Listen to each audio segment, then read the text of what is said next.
Hello everyone, welcome to dynamic study. I hope you all are fine.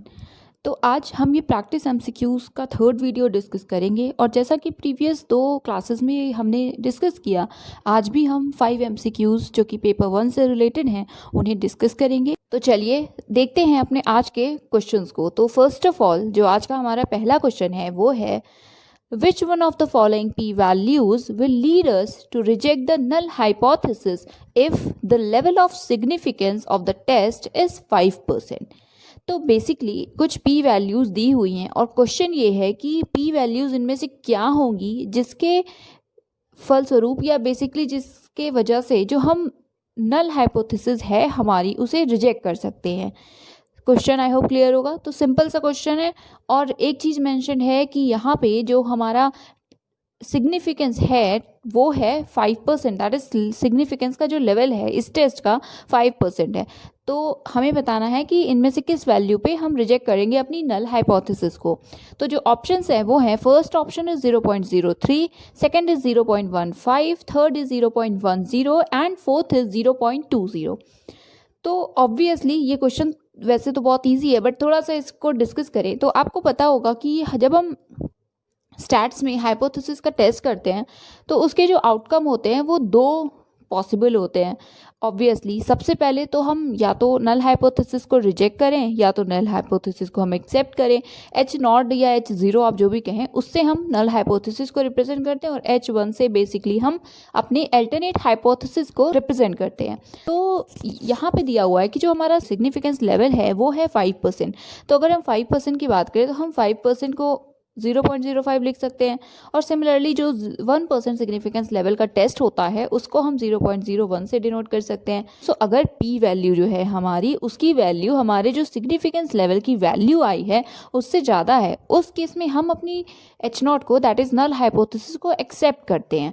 और यही दूसरा case अगर है जिस दैट इज़ कि हमारा जो सिग्निफिकेंस लेवल है वो हमारी p वैल्यू से ज़्यादा है, दैट इज़ कि हमारा जो p वैल्यू है वो हमारे सिग्निफिकेंस लेवल के या तो इक्वल है या तो उससे कम है। करेक्ट। तो अब इस केस का अगर एग्जांपल लें तो यहाँ पे हमारी जो सिग्निफिकेंस लेवल की वैल्यू है वो 0.05 है।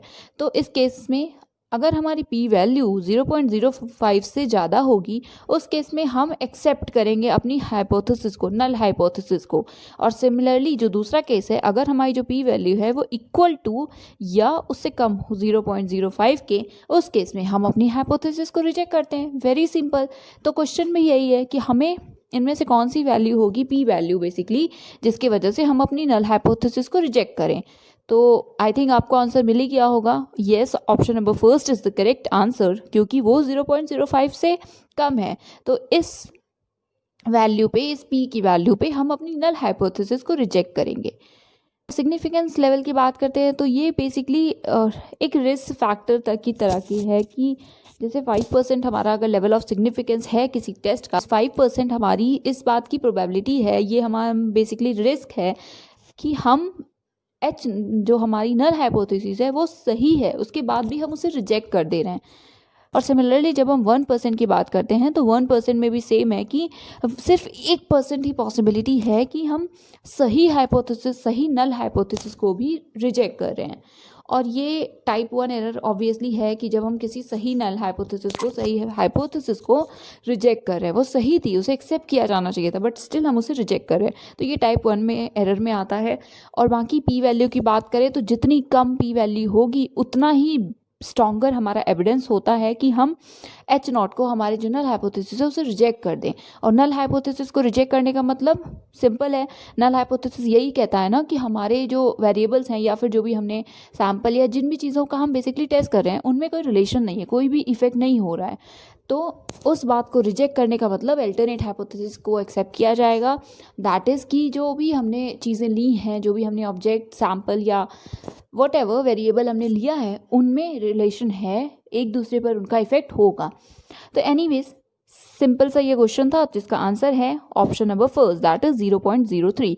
तो अब अपना नेक्स्ट क्वेश्चन देखते हैं। So our next question is, earth summit जो कि 1992 में हुई थी रियो में, it laid down which of the following for adoption by all countries belonging to the UN. That is कि अर्थ समिट हुई थी जो 1992 में, उसमें काफ़ी सारे आउटकम्स आए थे, उसके काफ़ी सारी चीज़ें सामने आई थी हम सब के ग्लोबल लेवल पे।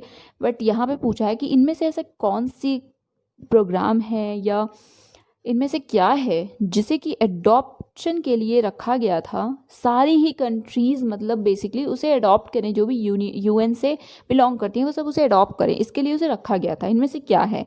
तो जो ऑप्शंस हैं वो है environmental health criteria program, first option. Second is United Nations environment program, that is UNEP. Third is agenda 21 and fourth is Montego Bay. तो ऑब्वियसली अगर हम अर्थ समिट की बात करते हैं तो हमारे पास एजेंडा 21 हमारे माइंड में कहीं ना कहीं आता है कि यही आंसर होगा, बट नहीं, इसका आंसर ये नहीं है। एजेंडा 21 तो बेसिकली एक नॉन बाइंडिंग फॉर्म है, एक प्लान ऑफ एक्शन है। तो यहाँ पे जो हमारा आंसर है इस क्वेश्चन का वो है united nations environment programme, that is UNEP. और ये अकॉर्डिंग टू ऑफिशियल आंसर की है, जो कि एनटीए ने जिस भी पेपर में ये क्वेश्चन आया था उसके अकॉर्डिंग ये आंसर है। तो यहाँ पे फिलहाल जो आंसर है वो है option number second, that is united nations environment programme, UNEP. तो अब अपना नेक्स्ट क्वेश्चन देखते हैं। So our next question is when the sample size is more than 30 the following statistical test is used। That is कि अगर sample size जो है हमारा वो 30 से ज़्यादा है तो उस केस में कौन सा इनमें से कौन सा टेस्ट है जिसे हम यूज़ करते हैं। तो options are, first is sample test, second is F test, third is T test या फोर्थ इज जेड टेस्ट।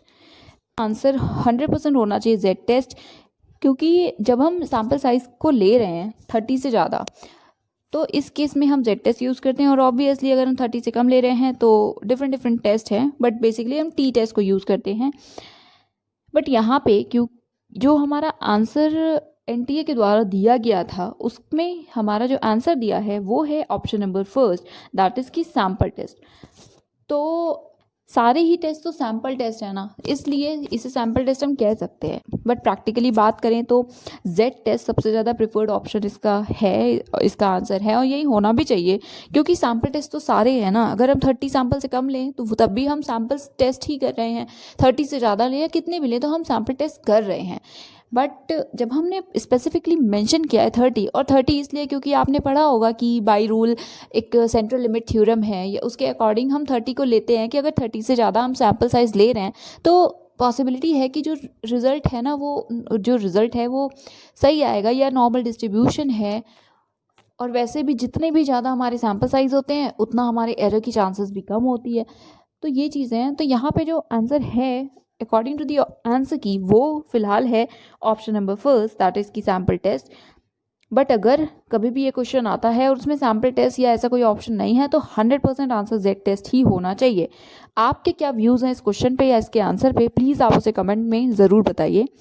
तो अब फिलहाल हम अपना नेक्स्ट क्वेश्चन देखते हैं, और इस क्वेश्चन पे रिलेटेड अगर कोई भी अपडेट हुई अकॉर्डिंग टू एनटीए तो हम पिन कमेंट में उसे पिन कर देंगे। अब हम अपना नेक्स्ट क्वेश्चन देखते हैं। So our next question is, in the communication process successful transfer of message can be check through. Successful transfer है मैसेज का, उसे हम कैसे चेक कर सकते हैं, कैसे उस पर चेक रखा जा सकता है।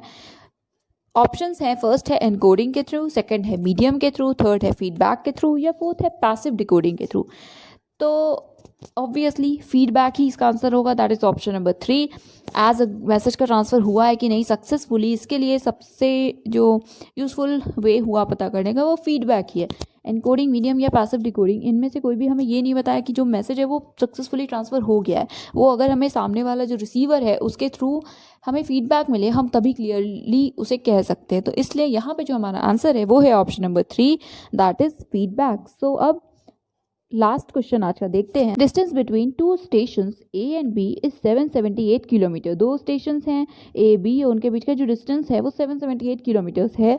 A train covers the journey from A to B at 84 kmph, that is 84 kilometres per hour, and returns back from B to A with a uniform speed of 56 kilometre per our.